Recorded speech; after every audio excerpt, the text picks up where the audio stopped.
It is how the UFC evolved. Number 1 is the birth of a combat revolution. In the realm of combat athletics, few organizations have altered as significantly as the Ultimate Fighting Championship, UFC. What commenced as a no-rules exhibition in 1993 has progressed into an international sports powerhouse, redefining martial arts contests.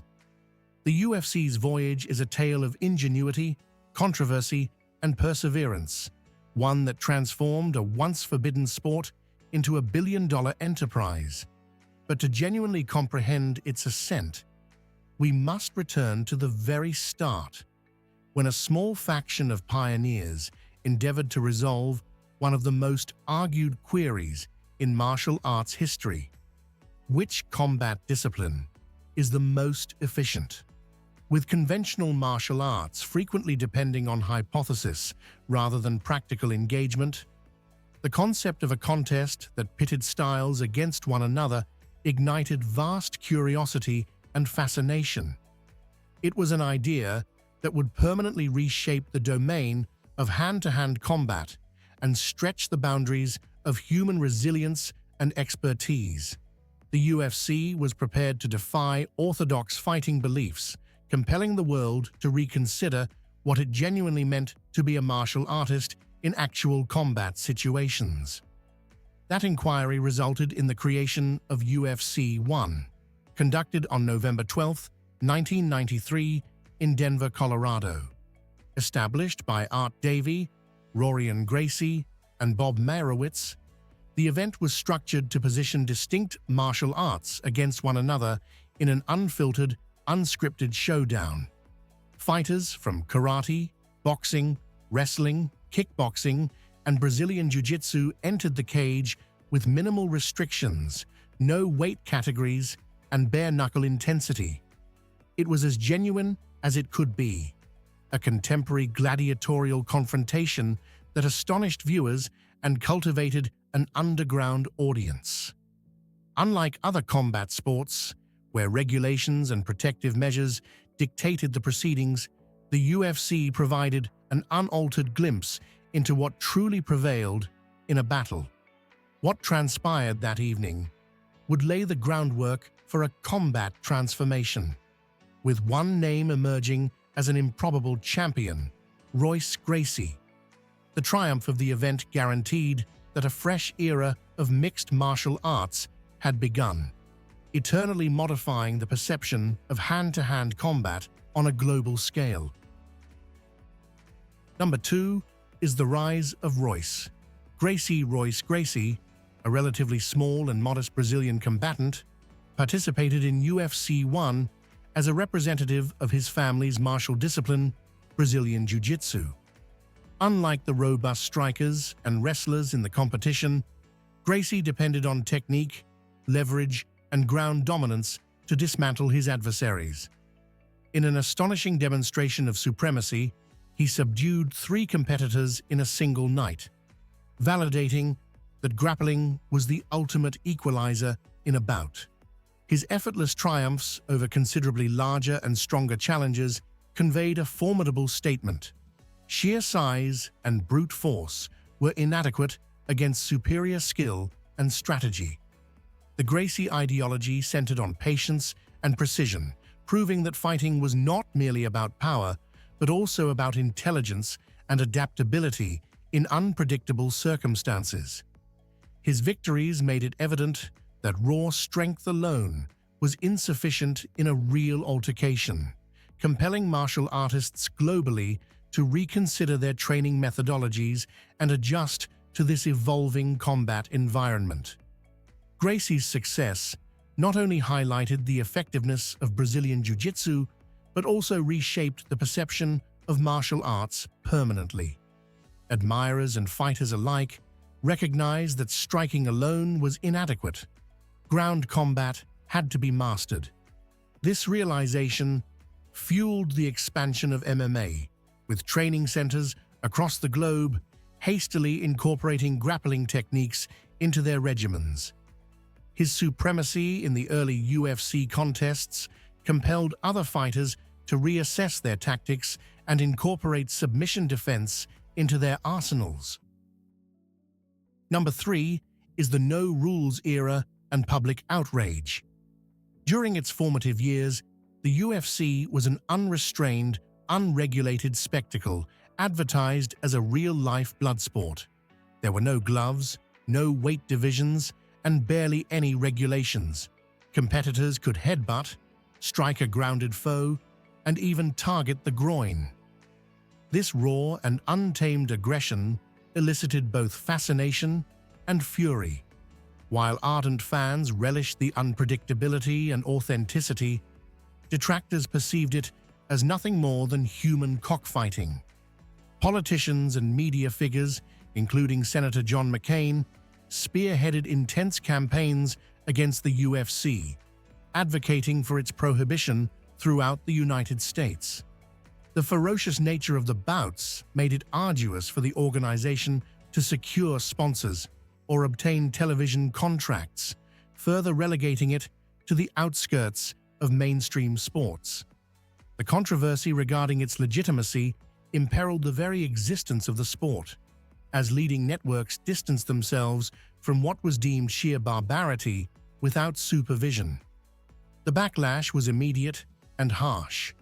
Numerous states outlawed the sport. Major cable providers declined to broadcast UFC events, and the promotion found itself teetering on the edge of insolvency. Despite mounting opposition, the UFC's leadership recognized they had something extraordinary. Rather than conceding, they saw an opportunity to progress. If mixed martial arts were to endure, it required legitimacy, structure, and a thorough transformation of its guidelines. The UFC needed to strike a balance between preserving the sport's raw essence while ensuring competitor safety and adherence to regulatory entities. At number 4 is the introduction of rules and regulation. Under mounting pressure from legislators and media scrutiny, the UFC had no alternative but to adapt. The first significant step toward credibility arrived with the implementation of referee stoppages at UFC 3 in 1994. Prior to this, matches could only conclude via knockout, submission, or a corner forfeiting the fight. Referees were now granted the power to intervene and shield fighters from excessive harm, a modification that notably enhanced athletes' safety and aided the UFC in gaining legitimacy. This regulation adjustment signified the beginning of the UFC's shift from a contentious spectacle to an organized sport. It was an essential change, as apprehensions about excessive violence jeopardized the promotion's future. Without suitable oversight, the UFC faced the possibility of permanent prohibitions from state commissions, which would have sealed its fate before it had a chance to grow. Over the following years, additional guidelines were introduced to reshape the competition. Weight divisions were established at UFC 12 in 1997, preventing hazardous imbalances between athletes of drastically varying sizes. Soon afterward, the obligatory use of gloves was enforced to protect competitors' hands and minimize cuts. Number 5 is the dark ages of the UFC. Even after implementing regulations and safety measures, the UFC still faced challenges in achieving widespread approval. By the late 1990s, the promotion encountered severe financial hardships as pay-per-view providers withdrew UFC broadcasts and athletic commissions refused to authorize fights. With dwindling revenue and a tainted reputation, the organization struggled to attract sponsors or finalize television contracts. Attendance at live competitions plummeted, and without a distinct course forward, the UFC teetered on the brink of ruin. The very sport that once exhibited immense promise was now regarded as a failing business structure, incapable of overcoming the negative perception from its initial years. Fighters dedicated to this emerging form of combat faced an uncertain path with many doubting whether MMA could ever evolve into a viable career choice. During this period, commonly referred to as the Dark Ages of the UFC, the sport was sustained by a devoted underground community. Die-hard MMA supporters continued following the matches through video exchanges and online forums, keeping the essence of mixed martial arts alive. Meanwhile, in Japan, Pride Fighting Championships flourished as a dominant force, offering grand-scale productions and attracting some of the world's premier fighters. Number 6 is The Ultimate Fighter and the UFC boom.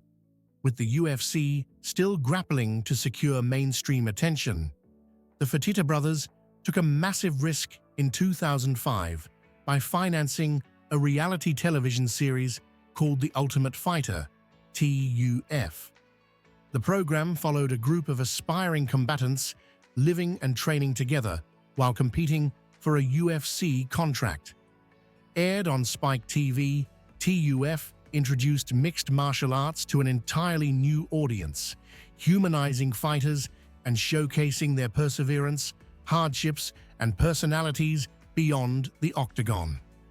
By allowing viewers to witness the sacrifices, training regimens, and mental fortitude required to be a professional fighter, the show created a newfound admiration for the sport.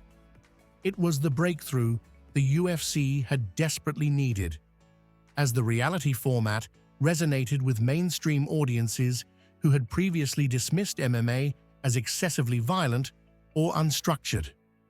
The defining moment arrived during the season finale, when Forrest Griffin and Stephan Bonnar engaged in a relentless battle that captivated audiences and convinced UFC President Dana White that the sport had officially arrived. Number 7 is The Rise of Superstar Fighters. With mainstream visibility secured, the UFC required dynamic personalities to captivate audiences and drive pay-per-view revenue. Fighters such as Chuck Liddell, Randy Couture, and Tito Ortiz became household names, each offering a distinctive appeal to fans. Liddell, with his knockout prowess and signature mohawk, became the UFC's first true mainstream icon. Couture, a seasoned wrestler, garnered respect for his calculated and disciplined approach. Ortiz, the flamboyant and outspoken Huntington Beach bad boy, thrived on controversy and rivalries, keeping audiences engaged both inside and outside the octagon. These early stars played a pivotal role in shaping the UFC's identity, illustrating that MMA was not solely about fighting. It was also about storytelling and developing compelling figures that spectators could rally behind. Number 8 is The UFC Goes Global. With its supremacy in the United States firmly established, the UFC turned its attention to international expansion. Recognizing the universal appeal of combat sports, the organization began organizing events in new territories, starting with the United Kingdom, Canada, and Brazil. These regions possess deep-rooted martial arts traditions and an insatiable appetite for high-caliber competition. By hosting UFC events in these markets, the promotion tapped into a fervent fan base eager to witness elite fighters compete live. The UFC's expansion strategy extended beyond merely staging events. It also involved scouting international talent and recruiting fighters from diverse backgrounds to construct a truly global roster. The company's push into new regions also contributed to the emergence of international superstars. Georges St-Pierre, a national icon in Canada, became one of the sport's most profitable pay-per-view attractions. In Brazil, Anderson Silva and Jose Aldo dominated their divisions, reigniting the nation's passion for combat sports and inspiring a new generation of MMA fighters. Meanwhile, European athletes like Michael Bisping and Khabib Nurmagomedov proved that the UFC was no longer an exclusively American enterprise. As the organization expanded into Asia and the Middle East, it established performance institutes to develop fighters from emerging markets, ensuring the sport's long-term sustainability. With competitors from every corner of the globe now competing at the highest level, the UFC solidified itself as the foremost combat sports organization, demonstrating that MMA had become a truly worldwide phenomenon. Number 9 is the rival promotions. As the UFC expanded into a global powerhouse, it began absorbing rival organizations to reinforce its dominance over the MMA landscape. In 2007, the UFC acquired Pride Fighting Championships, Japan's most prominent MMA promotion, bringing legendary fighters like Wanderlei Silva, Mirko Cro Cop, and Antonio Rodrigo Nogueira into the UFC roster. This acquisition signified a major shift in the sport, as many of the world's best fighters were now competing under a single banner. The deal was not just about securing fighters, it was also about inheriting Pride's legacy, which had played a vital role in shaping MMA during the early 2000s. While the UFC thrived in the United States, Pride had amassed a massive following in Japan, hosting some of the most memorable battles in MMA history. Number 10 is the rise of women's MMA. For years, Dana White insisted that women would never compete in the UFC. That perception changed in 2013 when Ronda Rousey made history as the first female fighter signed by the promotion. A former Olympic judoka, Rousey introduced an aggressive fighting style and an undeniable star presence that extended far beyond MMA. She dominated the women's bantamweight division with rapid armbar submissions, finishing opponents in record time and becoming the UFC's most recognizable figure. Her mainstream appeal transcended the octagon, earning her roles in Hollywood films and lucrative sponsorship deals. Rousey's meteoric rise proved that women's MMA could be just as thrilling and commercially successful as the men's divisions. Number 11 is the McGregor era and the global explosion of MMA. Although the UFC had already established itself as a major sports entity, no competitor propelled it to greater heights than Conor McGregor. The charismatic Irishman stormed onto the scene in 2013, captivating audiences with his bold predictions, sharp wit, and devastating knockout ability. His rapid ascent culminated in 2015 when he captured the featherweight title by knocking out Jose Aldo in just 13 seconds, the fastest finish in UFC championship history. McGregor's brash persona, combined with his ability to deliver spectacular performances, transformed him into a global sensation. He became must-watch television, attracting enormous crowds to press conferences and shattering pay-per-view records. McGregor's influence was unparalleled. In 2016, he made history once again by becoming the first fighter to simultaneously hold 2 UFC championships, securing the lightweight title after dismantling Eddie Alvarez.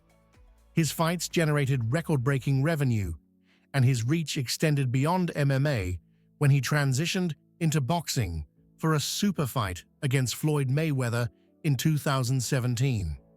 That event, one of the most financially lucrative bouts in combat sports history, cemented McGregor as one of the most recognizable athletes on the planet. His impact on the UFC was transformational, drawing millions of new fans to MMA and elevating the sport's global stature. Number 12 is the Khabib-era dominance. Amid the UFC's mainstream expansion, one competitor emerged as the most dominant force in MMA, Khabib Nurmagomedov. The undefeated Russian lightweight built a reputation for his relentless grappling, overwhelming pressure, and unmatched endurance. After years of working his way up the ranks, he claimed the UFC Lightweight Championship in 2018, launching one of the most commanding reigns in the sport's history. Unlike many champions before him, Khabib's fighting style was based on suffocating control, neutralizing even the most dangerous strikers with ease. His capacity to impose his will on elite-level opponents made him one of the most formidable fighters the UFC had ever seen.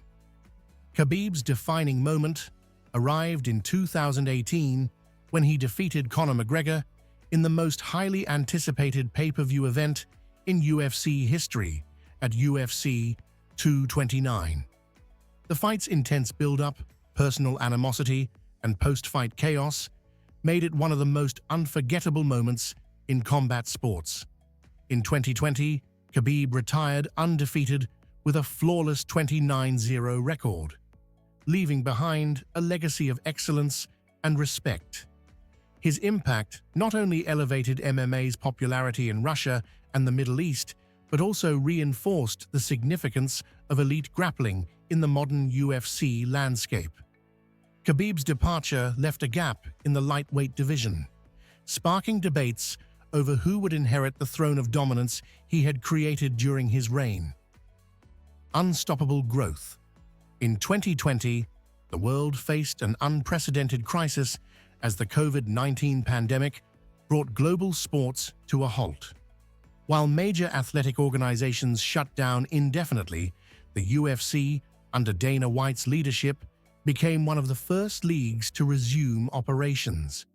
By establishing a biosecure environment known as Fight Island in Abu Dhabi, the UFC continued to host events while other sports remained inactive, reinforcing its reputation as an adaptive and resilient promotion.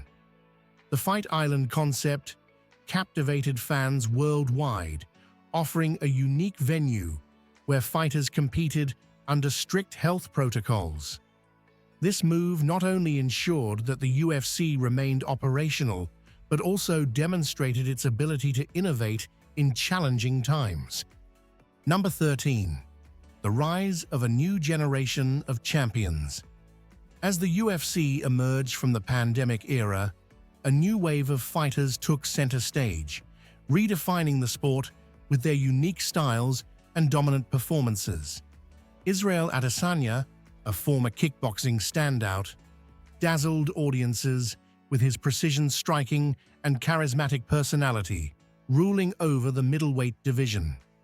Kamaru Usman, a relentless grappler, cemented himself as one of the most dominant welterweight champions, successfully defending his title multiple times with an ever-evolving skill set.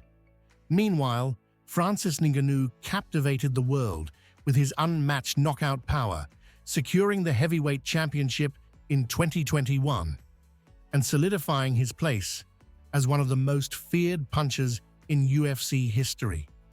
Each of these fighters brought a distinct style, ensuring that the sport remained dynamic and unpredictable. Number 14 is the UFC's expansion into new markets. With its global influence already well established, the UFC continued expanding into new markets, further strengthening its grip on combat sports. Events in China, the Middle East, and Africa highlighted emerging talent from previously untapped regions, introducing fighters such as Zhang Weili, Islam Makhachev, and Dricus du Plessis to an international audience. The UFC Performance Institutes in Shanghai and Mexico City provided state-of-the-art training facilities to develop future champions from diverse backgrounds, ensuring the next generation of fighters had the tools necessary to compete at the highest level. Number 15 is the UFC's enduring legacy and long-term influence. From its unregulated origins to its transformation into a worldwide sporting empire, the UFC has reshaped combat athletics unlike any other institution. What commenced as a contentious spectacle in 1993 has evolved into a multi-billion-dollar enterprise, showcasing premier fighters competing at the pinnacle of excellence.